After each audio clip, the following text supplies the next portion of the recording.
धन्यवाद आदरणीय मुख्याध्यापक आणि माझे विद्यार्थी मित्र मैत्रिणींनो. प्लास्टिक हा विषय सर्वांना बऱ्यापैकी माहिती आहे, ऐकून माहिती आहे. काही जणांनी प्लास्टिक गोळा पण आपण करून मागच्या वर्षी पण दिलं होतं, ह्या वर्षी पण तुम्ही प्लास्टिक साठवलं असं कळलं. तर एक 5 ते 10 मिनिटात मी प्लास्टिक बद्दल आपण का जागरूक असलं पाहिजे याच्याबद्दल थोडक्यात एक माहिती देणार आहे. की सुरुवातच मी यापासून करेन की मला सर्वांनी सांगायचे की प्लास्टिक हे चांगलं आहे वस्तू म्हणून, प्लास्टिक ही वस्तू म्हणून चांगली आहे की वाईट आहे. चांगली असं कोणाला वाटतं, वाईट आहे कोणाला वाटतं, सगळ्यांना वाईट आहे वाटतं.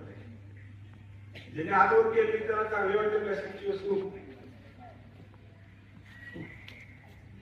आता वाईट काय कोण सांगेल? आज सगळ्यांनी वर गेली का वाईट आहे?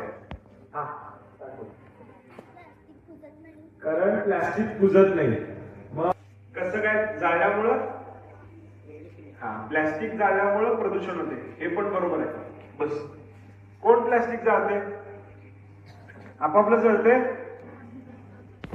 कोण जाळते? आपण मध्ये असेल किंवा रोज पाणी तापवण्यासाठी असेल किंवा कचरा घालवण्यासाठी असेल, प्लास्टिक जाळणं म्हणजे कॅन्सरला निमंत्रण आहे. मग जाळून उपयोग नाही, उघड्यावर टाकून उपयोग नाही, हजारो वर्ष कुजत नाही. त्याचे बारीक कण पडायला लागलेत, मायक्रोप्लास्टिक म्हणतात त्याला. तुम्ही उघड्यावर प्लास्टिक टाकलं ना, त्याचे इतके सूक्ष्म कण बनतात की आपल्या मातीत चालले, आपल्या हवेत, आपल्या पाण्यात. आपण जे मीठ खायला लागलो ते मिठात यायला लागले. नवीन जन्मलेल्या बाळाच्या रक्तात, आईच्या दुधात एवढं इथपर्यंत मायक्रोप्लास्टिक सापडलेलं आहे. तर प्लास्टिकनं आपल्याला एवढ्या लेवलवर पोखरलंय. आणि याला हे सगळं भीतीदायक चित्र आहे, पण याला सोल्युशन पण आहे.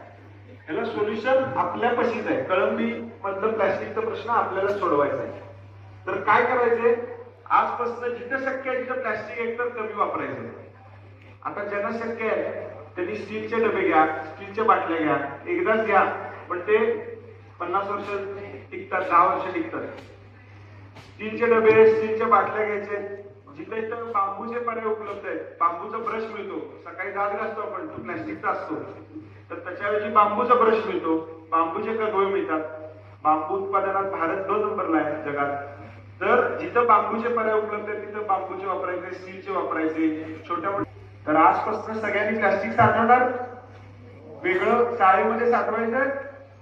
एकदा शाळेची सवय लागल्यावर आपण हळूहळू घराकडे आणि गावाकडे जाऊया, पण सुरुवात आपण शाळेपासून नक्कीच करू शकतो. आणि कुणासाठी करायचं माहिती आहे? आपल्यासाठी. निसर्गाचं रक्षण किंवा पर्यावरणाचं रक्षण नाही याच्यामध्ये, कारण आपण मेलो सगळे माणूस, तरी पर्यावरण साधून राहणार आहे.